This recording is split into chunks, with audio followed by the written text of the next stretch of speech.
but it's hard because I'm falling. Hello dear students, welcome to my YouTube channel Surab Creations. आज मैले लिएर आएको छु cash flow statement part 3. मैले part 1 र पार्ट 2 मा चाहिँ अपरेटिङ एक्टिभिटीज, इन्भेस्टिङ र फाइनान्सिङ एक्टिभिटीज को बारेमा टिप्स, फर्म्याट र ओल्ड इज गोल्ड सोलुसन गरेको थिएँ र आज म क्याश फ्लो स्टेटमेन्टमै बेस रहेर दुईटा ओल्ड इज गोल्ड सोलुसन लिएर आएको छु र साथसाथै केही डिफिकल्ट केस जहाँ विद्यार्थीहरू झुक्किन्छन् हिसाब गर्दा त्यो केस लिएर आएको छु र होप आजको यो सेसन चाहिँ धेरै नै महत्त्वपूर्ण हुनेछ विद्यार्थी भाइ बहिनीहरूको लागि। ल अब मैले समरी बोर्डमा पनि लेखाइसकेको छु, हेर्न सकिन्छ। डिफिकल्ट केस भनेर दिएको छु। अब कस्तो खाले डिफिकल्ट केस आउँछ? एउटा ट्याक्स पेड र प्रोभिजन फर ट्याक्सको केसमा विद्यार्थी धेरै झुकिन्छ। दोस्रो डिभिडेन्ड पेडको र प्रोभिजन फर डिभिडेन्डको केसमा झुकिन्छ र तेस्रो बुक भ्यालु र मार्केट भ्यालुको केसमा विद्यार्थी धेरै झुकिन्छ। र पहिला हामी ट्याक्स पेडको केस चाहिँ क्लियर गरौँ। Tax paid and provision for tax, यसको तीनटा केस हुन्छ। फर्स्ट केस मैले माथि पनि लेखेको छु, if provision for tax only given in balance sheet. यदि प्रोभिजन फर ट्याक्स भनेर माथि ब्यालेन्स सिटमा मात्रै आयो, तलपट्टि केही दिएन भने के गर्ने भन्दा इन्क्रिज र डिक्रिज हेर्ने, त्यसलाई अपरेटिङ एक्टिभिटिजको सब हेडिङ, ई नम्बरको सब हेडिङमा लगेर राखिदिने, जुन मैले पार्ट 1 मा भनिसकेको छु। अब त्यसपछि ट्याक्स पेड भनेर एडजस्टमेन्टमा दियो। यदि ट्याक्स पेड भनेर एडजस्टमेन्टमा दियो भने त्यसलाई केमा लिएर जाने? सिधै ई नम्बरको सब हेडिङमा लिएर जाने। भनेको मतलब माथि प्रोभिजन दियोस् नदियोस् मतलब भएन, ट्याक्स पेड आएपछि सकिएको लिएर गइदिहाल्ने। यदि ट्याक्स पेड आएको छैन, प्रोभिजन मात्रै आएको छ भने प्रोभिजनको इन्क्रिज डिक्रिज हेरेर लिएर जाने। यदि ट्याक्स पेड सिधै एडजस्टमेन्टमा दियो भने त सिधै त्यसलाई लिएर जाने, कुनै प्रब्लम भएन। र third case, if provision for tax given in adjustment and balance sheet. अब प्रोभिजन फर ट्याक्स ब्यालेन्स सिटमा पनि दियो, provision for tax additional information अथवा एडजस्टमेन्टमा दियो भने के गर्ने भन्ने एउटा फर्मुला लाएर हामीले ट्याक्स पेड निकाल्नु पर्छ। ट्याक्स पेड भनेको चाहिँ ओपनिङ प्रोभिजन, यो ब्यालेन्स सिटमा दिएको opening provision plus new provision, यो चाहिँ गिवन इन एडजस्टमेन्ट, एडजस्टमेन्टमा दिएको प्रोभिजन र माइनस क्लोजिङ प्रोभिजन। जस्तै फर इक्जाम्पल 200 रुपियाँ छ, यतापट्टि 300 रुपियाँ भयो यो प्रोभिजन र तलपट्टि 100 रुपियाँ प्रोभिजन दिएको छ डिभिडेन्ड। भनेपछि हामीले ट्याक्स पेड कति निकाल्नु पर्यो भन्दाखेरि opening provision 200 plus new provision 100 minus 300 गरेर ट्याक्स पेड निकाल्नु पर्यो। ओपनिङ क्लोजिङ र यो new provision, this is new provision. भनेको मतलब ट्याक्स पेड निकाल्दाखेरि opening provision plus new provision minus closing provision. Opening provision माथि ब्यालेन्स सिटमा दिन्छ, न्यू प्रोभिजन एडिसनल इन्फर्मेसनमा दिन्छ र क्लोजिङ प्रोभिजन पनि माथि ब्यालेन्स सिटमा दिन्छ। त्यो गरेर ट्याक्स पेड निकाल्ने। कस्तो केसमा भन्दा प्रोभिजन फर ट्याक्स माथि पनि आयो र तलपट्टि एडिसनल इन्फर्मेसन पनि आयो। क्लियर? यही नै हो, झुकिनु भयो। अब मैले फेरि कन्क्लुड गर्छु, यदि ट्याक्स पेड मात्रै भनेर एडिसनल इन्फर्मेसन आयो भने कुनै प्रब्लम भएन, ट्याक्स पेडलाई मात्रै लिएर जाने। यदि प्रोभिजन फर ट्याक्स र ट्याक्स पेडै आइदियो एडजस्टमेन्ट भने ट्याक्स पेडलाई लिएर जाने, त्यो प्रोभिजनलाई स्किप गरिदिने। तर प्रोभिजन फर ट्याक्स र माथि प्रोभिजन फर ट्याक्स आयो भने चाहिँ त्योबाट यो इक्वेसनबाट चाहिँ ट्याक्स पेड निकाल्ने।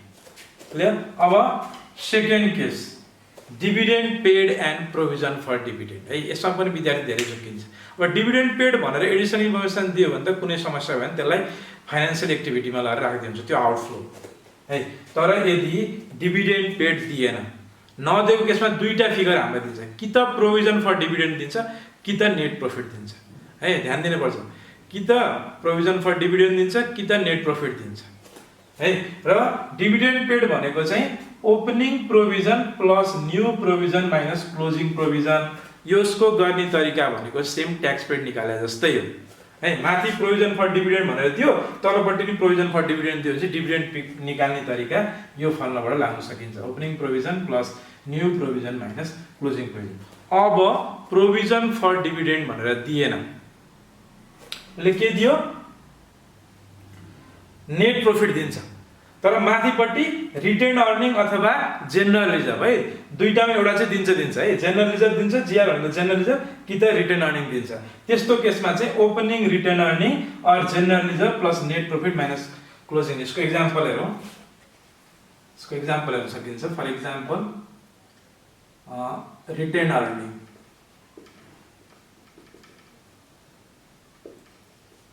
अर्निङ भनेर पहिलो वर्ष फर्स्ट इयर यो सेकेन्ड इयर 200 छ यतापट्टि 400 छ र तल्लोपट्टि नेट प्रॉफिट भनेर दियो 200 रुपैयाँ।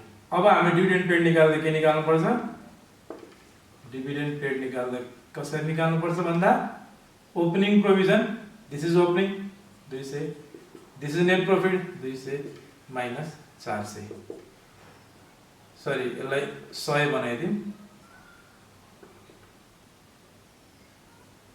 300 माइनस 400 माइनस 100 क्लियर हो। यसरी चाहिँ हामी के निकाल्छौँ डिभिडेन्ड पेड निकाल्छौँ। यो दुईटा सिनारियो याद गर्नु पर्यो कि त प्रोभिजन दिन्छ कि त नेट प्रॉफिट दिन्छ क्वेसनमा। यसलाई फेरि म अब कन्क्लुड गर्छु।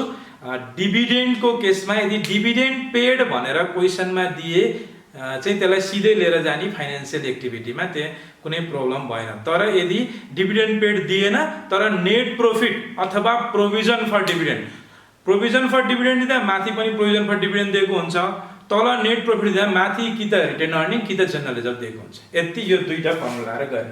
अब third number case book value and market भ्यालुको केस है धेरै विद्यार्थी झुकिन्छ। हामीले लिने भनेको मार्केट भ्यालु हो सेल गर्दाखेरि बुक भ्यालु लिने होइन इन्भेस्टिङ एक्टिभिटिजमा भनेको हो। इन्भेस्टिङ एक्टिभिटिजमा राख्दाखेरि हामीले बुक भ्यालुलाई लिने होइन मार्केट भ्यालुलाई लिने हो। र मार्केट भ्यालु निकाल्दाखेरि चाहिँ कसरी निकाल्नु पर्छ भन्दा बुक भ्यालुमा गेन जोड्ने बुक भ्यालुमा लस घटाउने गेन अन सेल है यो गेन अन सेल यो लस अन सेल बुक भ्यालुमा गेन अन सेल जोड्ने बुक भ्यालुमा लस अन सेल घटाउने। यति नै हो डिफिकल्ट केस है। यो भन्दा बढी गाह्रो केस आउँदैन। कहिले कहिले एकाउन्ट खोल्न पर्ने अथवा पर्चेज र सेलको फिगर निकाल्न पर्ने चाहिँ आउँछ। त्यो मैले इक्वेसन पार्ट 2 मा मैले बताइसकेको छु र त्यसको हिसाब गर्छौँ आज हामी सेम त्यो फर्मुला रिलेटेड हिसाब गर्छौँ। त्यसपछि पनि त्यो फर्मुला गरिसकेपछि अझ क्लियर हुन्छ विद्यार्थी भाइ बहिनीहरूलाई है। र अब यति नै हो डिफिकल्ट केस। अब हामी सुरु गर्छौँ ओल्ड इज गोल्ड सोलुसन। दुईटा ओल्ड इज गोल्ड सोलुसन लिएर आएको छु मैले आज। अब त्यो सुरु गर्छौँ।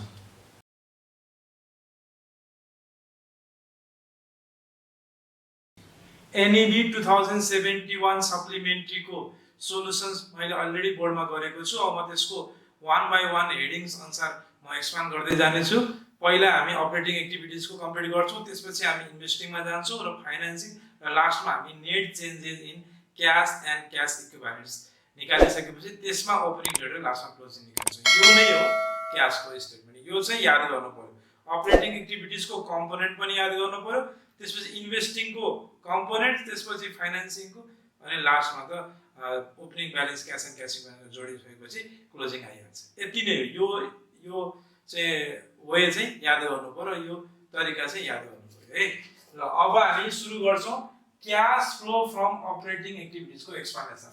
र क्याश फ्लो फ्रम अपरेटिङ एक्टिभिटीको स्टार्टिङमा जहिले पनि के हुन्छ क्याश कलेक्सन फ्रम कस्टमर्स र सेल्स। यो हामीलाई एडिसनल इन्फर्मेसनमा दिएको छ 8 लाख। तलपट्टि हेर्न सक्छौ एडिसनल इन्फर्मेसनमा 8 लाख दिएको छ। त्यही 8 लाख हामीले यहाँ छ सेल्समा। अब त्यसपछि डिक्रिज इन डेब्टर्स। अब किन डिक्रिज इन डेब्टर्स भयो त हेरौँ त त्यहाँ एसेट साइडमा हेरौँ त डेब्टर्स 60,000 थियो अहिले कति भयो 30,000 किन इयर 1 भनेको लास्ट इयर इयर 2 भनेको करेन्ट इयर। पहिला 60,000 अहिले 30,000 हुन्छ। कतिको डिफरेन्स आयो 30,000 को डिफरेन्स आयो। र इन्क्रिज भयो भने के हुन्छ एसेट इन्क्रिज भयो भने आउटफ्लो हुन्छ डिक्रिज भयो भने इनफ्लो हुन्छ। त्यही भएर मैले यहाँ ब्र्याकेट राखिन र यो दुईटा जोड्दा कति आयो 8,30,000। यहाँ अरु यो रिलेटेड हेडिङ नभएको भएर हामीले अब बी नम्बरको हेडिङमा जान्छौँ cash paid to suppliers or creditors. र सेकेन्ड नम्बरको मेजर चाहिँ पोइन्ट भनेको कस्ट अफ गुड्स हो। यो लगभग धेरै जसो क्वेसनमा आउँछ है कस्ट अफ गुड्स सोल्ड। र cost of goods sold 3 lakh 50,000 यो पनि हामीलाई एडिसनल इन्फर्मेसनमा अलरेडी दिएको छ है। सीओजीएस भनेको कस्ट अफ गुड्स सोल्ड। अब त्यसपछि cash paid to suppliers creditors भन्छ हामी यहाँ के को चेन्ज हेर्छौँ क्रेडिटर्स र इन्भेन्टरीजको चेन्ज हेर्छौँ। र र क्रेडिटर्स कति छ पहिला हेरौँ त 50,000 छ, अहिले कति भएको छ 60,000 भनेको 10,000 ले इन्क्रिज भएको छ। र क्रेडिटर्सको केसमा के हुन्छ सुल्टा रिलेसन हुन्छ, लायबिलिटी बढे इन्फ्लो घटे आउटफ्लो, त्यही भएर यहाँ के भयो इन्क्रिजिङ क्रेडिटर्स के भयो इन्फ्लो भयो। अब त्यसपछि फेरि इन्क्रिजिङ इन्भेन्टरीज ठीक उल्टो, इन्भेन्टरीज कति छ क्लोजिङ स्टक भनेकै इन्भेन्टरीज हो है, त्यो हामीसँग पहिला 2 लाख थियो, अहिले कति भएको छ 2,50,000 50,000 को चेन्ज आयो, मतलब इन्क्रिज भयो, इन्क्रिज भनेको मतलब आउटफ्लो भयो। कति आयो त्यो सबै सम गर्दा कति आयो चाहिँ ब्र्याकेटमा किन राखेको भन्दा नेगेटिभ आएको भएर ब्र्याकेटमा राखेको चाहिँ 3,90,000 क्लियर। 8,30,000 माथिको भयो, 3,90,000 तलको बी नम्बरको भयो। अब हामी सी नम्बरको कम्पोनेन्टमा जान्छौँ र सी नम्बरको कम्पोनेन्ट जहिले पनि के हुन्छ cash paid to employees and other expenses. र यसमा हामी नन क्यासलाई लिँदैनौँ है, यदि इन्क्लुडिङ डेप्रिसिएसन भनेर क्वेसनमा दिएको भए हामीले त्यो डेप्रिसिएसनलाई लिन्थेनौँ, त्यसलाई लेस गरेर नेट क्यास अपरेटिङ एक्सपेन्सेसलाई हामी लिन्छौँ। र यहाँ त दिएको छैन, त्यही भएर हामी सिधै अपरेटिङ एक्सपेन्सेस एडिसनल इन्फर्मेसनमा दिएको छ 2,10,000 त्यो नै हामी चढाइदिन्छौँ नेगेटिभ, यहाँ अरू फिगर नभएर सिधै यसलाई यहाँ ल्याइयो र यो सबै सम गर्दा कति आयो cash flow from operating activities A + B + C गरेर 2,30,000 क्लियर। अब हामी यसमा अरू हेडिङ किन नलिएको त इन्ट्रेस्ट एक्सपेन्सेस लिएनौँ, यसमा डिभिडेन्ड रिसिभ लिएनौँ किनभने दिएकै छैन, निल राखे पनि भयो स्किप गर्दै पनि भयो के, यदि त्यो हेडिङै छैन भने स्किप गर्दा पनि हुन्छ निल राखेर हिसाब गर्दा पनि हुन्छ, केही फरक पर्दैन। अब हामी अपरेटिङ एक्टिभिटी भयो, अब इन्भेस्टिङतिर जाँदैछौँ र इन्भेस्टिङमा सुरुमै पर्चेज अफ फिक्स एसेट, यो पनि हामीलाई एडिसनल इन्फर्मेसनमा दिएको छ फिक्स एसेट पर्चेज भनेर 4 लाख, सब प्रब्लमै भएर त्यही चढाइदियो। र जहिले पनि पर्चेज गर्नु भनेको पैसा बाहिर जानु, जुन मैले पार्ट 1 र पार्ट 2 मा भनिसकेको छु, त्यही भएर आउटफ्लो भयो। अब sale of fix asset inflow पैसा आउँछ सेल हुँदा, त्यो कतिले दिएको छ यो पनि क्वेसनमा दिएको छ, कति दिएको छ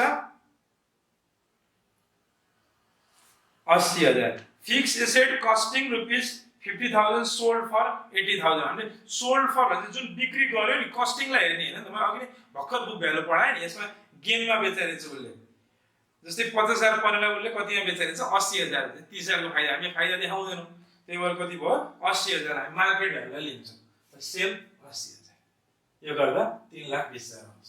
त्यसपछि यो पनि के भयो इन्भेस्टिङको टोटल भयो।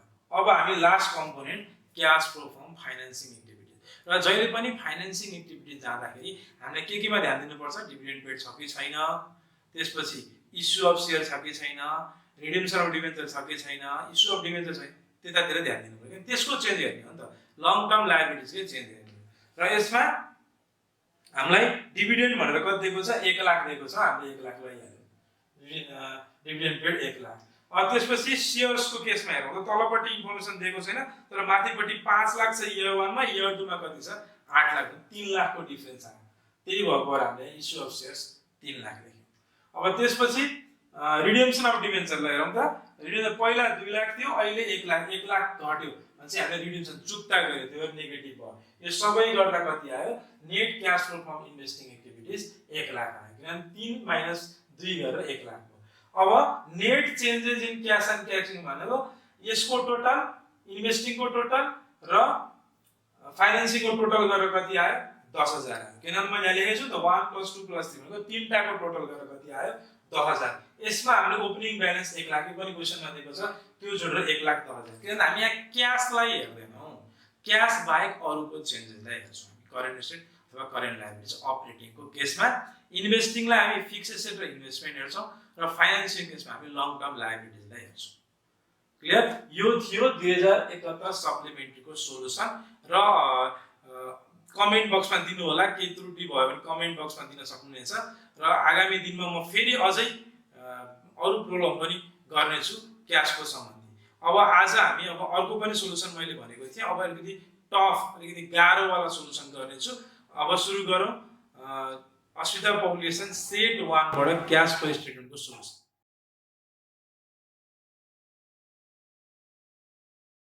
अस्मिता पब्लिकेसन सेट 1 को सोलुसन अलरेडी बोर्डमा छ, र यो क्वेसन्स अलिकति फरक छ, अहिलेसम्म हामीले गरेको भन्दा अलिकति डिफिकल्ट केस हो यो, यो यस्तो खाले प्याटर्न नर्मल्ली आएको छैन। एकचोटि 2066 सप्लिमेन्ट्रीमा सोधेको थियो एनइबीमा पनि, र त्यसपछि यस्तो बढी डिफिकल्ट क्वेसन सोधेको छैन र आउन नै सक्छ।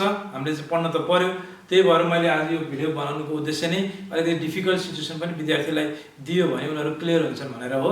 र यो क्वेसनमा चाहिँ हामीलाई एडिसनल इन्फर्मेसन दिएको छैन, तर त्यसको साटो हामीलाई के दिएको छ, इन्कम स्टेटमेन्ट दिएको छ। मैले सुरुदेखि नै भनेको थिएँ कि त इन्कम स्टेटमेन्ट दिन्छ कि त एडिसनल इन्फर्मेसन दिन्छ, र जे दिए पनि हामीले दुईटैबाट इन्फर्मेसन ग्र्याब गर्ने हो र हामीलाई चाहिने इन्फर्मेसन हामीले त्यसबाट लिने हो। क्लियर? ल अब यसमा पनि माथिपट्टि हामीलाई दुईटा वर्षको ब्यालेन्स सिट दिएको छ 61 र 62 को, र तलपट्टि हामीलाई इन्कम स्टेटमेन्ट दिएको छ 2062 सालको। र त्यो बेसिसमा चाहिँ हामीले के निकाल्छौँ, क्यास फ्लो स्टेटमेन्ट निकाल्छौँ। सोलुसन अलरेडी छ, यसमा हामीले वर्किङ नोट गर्नुपर्छ। पर्चेज र सेल निकाल्ने केस छ यसमा, त्यसपछि डिभिडेन्ड पेड पनि निकाल्ने केस छ, र बाँकी रहेको त सब अरू जस्तै हो, तर दुईटा केस चाहिँ यसमा फरक छ। एउटा चाहिँ फिक्स एसेटको इक्वेसन प्रयोग गरेर हामीले पर्चेज निकाल्छौँ, र दोस्रो चाहिँ डिभिडेन्ड पेड निकाल्ने फर्मुला पनि मैले अलरेडी बोर्डमा लेखेको छु। इनिसियल फेजबाट जान्छु। इन्कम स्टेटमेन्ट दिँदा आत्तिनु पर्दैन, कुराहरू सबै नर्मल एडिसनल इन्फर्मेसन दिए जस्तै हो, तर आफूले एडिसनल इन्फर्मेसन के दिन्थ्यो त्यो याद गरेर यसबाट हामीले एक्सट्र्याक्ट गर्नुपर्छ। फर इक्जाम्पल यहाँ हामीलाई सेल्स रेभेन्यू दिएको छ, त्यसपछि कस्ट अफ गुड्स सोल्ड दिएको छ, त्यसपछि हामीलाई अपरेटिङ एक्सपेन्सेस पनि दिएको छ, अफिस स्यालेरिज दिएको छ, premium and redemption of debenture दिएको छ, सेलिङ एन्ड डिस्ट्रिब्युसन एक्सपेन्सेस दिएको छ, डेप्रिसिएसन अन प्लान्ट दिएको छ, त्यसपछि लास्टमा loss on sale of plant पनि दिएको छ, बुक भ्यालु 40,000 दिएको छ। अब हामीले केबाट स्टार्ट गर्छौँ जहिले पनि अपरेटिङ एक्टिभिटिज भन्दा सेल्सबाट। सेल्सको फिगर अलरेडी हामीलाई दिएको छ कति, 4,50,000। मैले सेल्स रेभेन्यू लेखेँ 4,50,000। ए नम्बरको हेडिङमा क्यास कलेक्सन फ्रम कस्टमर्स। त्यसपछि डिक्रिज इन डेब्टर्स 40,000। किन डिक्रिज भयो भन्दा पहिला 65,000 अहिले 25,000 भनेको 40,000 को घट्यो। घट्यो भनेको मतलब इन्फ्लो भयो, र यो नोट याद गर्ने, यो रुल याद गर्ने, यो रुल याद गर्नु पर्यो है। यो मैले लेखिदिएको छु नोट। एसेट बढे आउटफ्लो, घटे इन्फ्लो, लाइबिलिटिज बढे इन्फ्लो, लाइबिलिटिज घटे outflow, income plus expense minus, यो भयो। अब त्यसै बी नम्बरमा जान्छौँ, cash paid to supplier creditors. यसको main point cost of goods sold, यो पनि हामीलाई इन्कम स्टेटमेन्ट दिएको छ जुन रहेको छ 2,50,000। यो पनि मैले यहाँ चढाएँ। क्लियर? अब त्यसपछि इन्क्रिज इन क्रेडिटर्स 20,000। किन इन्क्रिज भयो भन्दा पहिला 70,000 अहिले 90,000 है। लाइबिलिटी साइडतिर हेरौँ त, पहिला 70,000 अहिले 90,000 को 20,000 ले वृद्धि भयो। त इन्क्रिज इन क्रेडिटर्स 20,000। अब यसमा अर्को इन्भेन्ट्रिज पनि आउँछ है। यो यसमा एसेट र लाइबिलिटी मिक्स हुन्छ। लाइबिलिटीबाट क्रेडिटर्स आउँछ, एसेटबाट इन्भेन्ट्री आउँछ, एडिसनल इन्फर्मेसनबाट सिओज ग्यास आउँछ। अब इन्क्रिज इन इन्भेन्ट्री कतिले इन्क्रिज भएको छ, 5,000 ले। पहिला 45,000 अहिले 50,000। एसेट इन्क्रिज भयो भने आउटफ्लो र माइनसमा लेख्यौँ। यो सबै गर्दा 2,35,000 माइनसमा आउँछ। अब त्यसपछि हामी कम्पोनेन्ट सी मा जान्छौँ, र जहिले पनि कम्पोनेन्ट सी भनेको cash paid to employees and other expenses.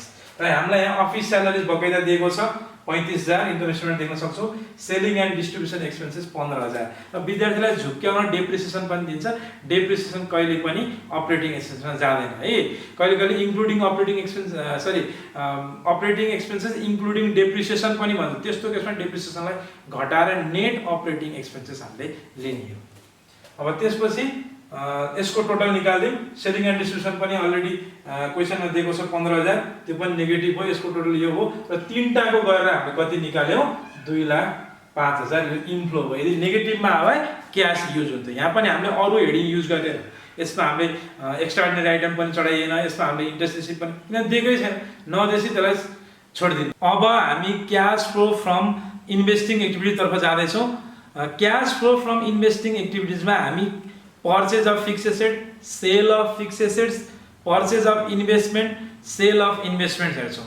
र यो क्वेसनमा पनि हामीलाई पर्चेज र सेल भनेर सिधै दिएको छैन, तर अरू इन्फर्मेसन दिएको छ। त्यो अरू इन्फर्मेसनको आधारमा चाहिँ हामीले पर्चेज वा सेल निकाल्नु पर्छ। हामीलाई के दिएको छ त्यो हामीले पोइन्ट आउट गर्नुपर्छ। हामीलाई ओपनिङ ब्यालेन्स र क्लोजिङ ब्यालेन्स दिएको छ। 61 सालमा 2,85,000, 62 सालमा 3,90,000, र हामीलाई loss on sale of plant पनि दिएको छ। बुक भ्यालु 40,000, 10,000 चाहिँ के रहेछ त लस भएको रहेछ यो चाहिँ प्लान्ट बेच्दाखेरि। त्यसपछि हामीलाई डेप्रिसिएसन प्लान्ट दिएको छ 30,000। क्लियर? हामीलाई डेप्रिसिएसन दिएको छ, हामीलाई ओपनिङ ब्यालेन्स दिएको छ, हामीलाई क्लोजिङ ब्यालेन्स दिएको छ, हामीलाई लस अन सेल दिएको छ र त्यो आधारमा चाहिँ हामीले पर्चेज र सेल निकाल्नु पर्यो। त्यसको लागि यो इक्वेसन याद गर्नु पर्यो जुन मैले पार्ट 2 मा पनि भनिसकेको छु। Opening balance plus purchase plus gain on sale equals to depreciation plus loss on sale plus sale of assets plus closing balance हो। यो फर्मुला चाहिँ याद गर्नु पर्यो। यो धेरै जसो सोध्दैन, एकाउन्ट खोले पनि हुन्छ, तर एकाउन्ट खोल्दा चाहिँ विद्यार्थी कन्फ्युज हुन्छ। यो फर्मुला याद गर्ने है। Opening balance plus purchase plus gain on sale equals to depreciation plus loss on sale plus sale of assets plus closing balance. र हामीलाई मैले यो x किन माने भन्दा पर्चेज हामीलाई दिएको छैन, गेन अन सेल दिएको छैन, 0 माने, ओपनिङ ब्यालेन्स 2,50,000 दियो। अब डेप्रिसिएसन हामीलाई कति दिएको छ? 30,000 अलरेडी क्वेशनमा दिएको छ। त्यसपछि हामीलाई लस अन सेल पनि क्वेशनमा दिएको छ 10,000। अब यहाँ सेल अफ एसेट 30,000 हो। यो 30,000 कसरी आयो हेर्न पर्छ। यहाँ हेर, बुक भ्यालु हामीलाई कति दिएको छ? 40,000 दिएको छ।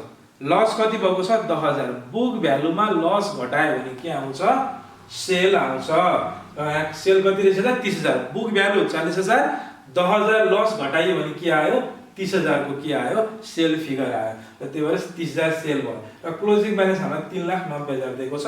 यसरी क्याल्कुलेट गर्दा पर्चेज कति आयो? 1,75,000। मैले सेलको फिगर पनि यहाँ तलपट्टि लेखिदिएको छु। Book value minus loss 40,000 minus 10,000 30,000 भयो। यो 30,000 लाई हामीले यहाँ सेलमा राख्यो, पर्चेजको लागि यता ल्यायो। दुईटा क्याल्कुलेट गर्दा 1,45,000 को आउटफ्लो हो। यसलाई क्यास युज भने पनि हुन्छ, क्यास फ्लो भनेर ब्र्याकेटमा राख्दा पनि हुन्छ।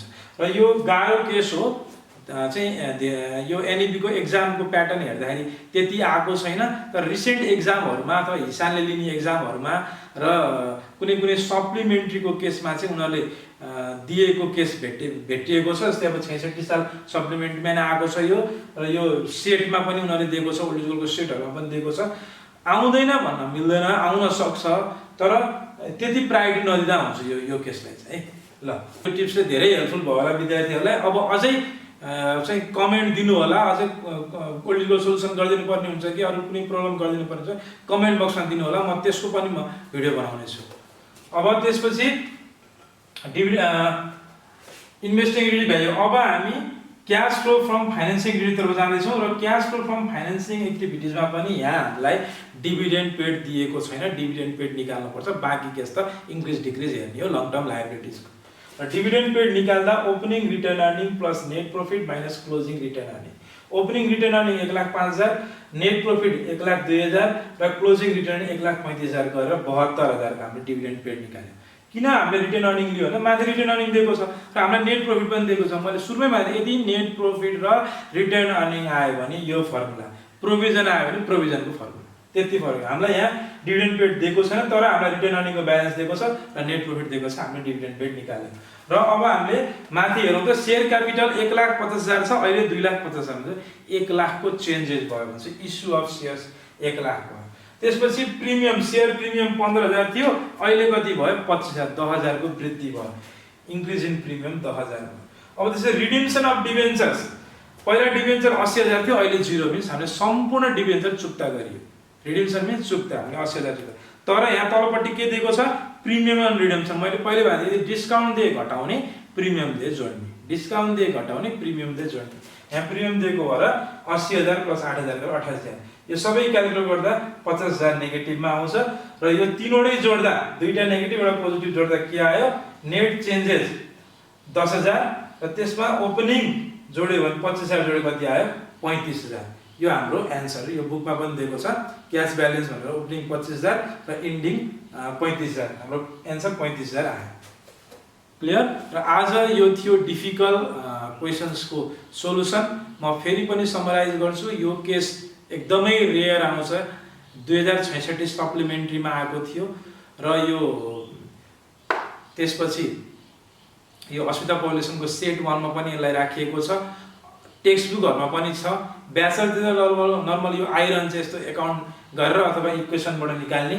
मैले इक्वेसन पनि दिएँ, यो इक्वेसन याद गर्ने। र आजको यो डिफिकल्ट केस पार्ट 3 पनि यही सकिन्छ। यो भन्दा अझै धेरै सोलुसनहरु र अथवा धेरै क्वेशन्सको सल्भ चाहियो भने कमेन्ट बक्समा दिनु होला, र मलाई फेसबुकमा अथवा इन्स्टाग्राममा पनि फलो गर्न सकिन्छ। मैले लिंक मेरो डिस्क्रिप्सनमा दिएको छु। र च्यानललाई लाइक र सब्स्क्राइब गर्न नभुल्नु होला र साथीभाइमा सेयर पनि गर्नु होला. Hope to see you in my next video. Thank you.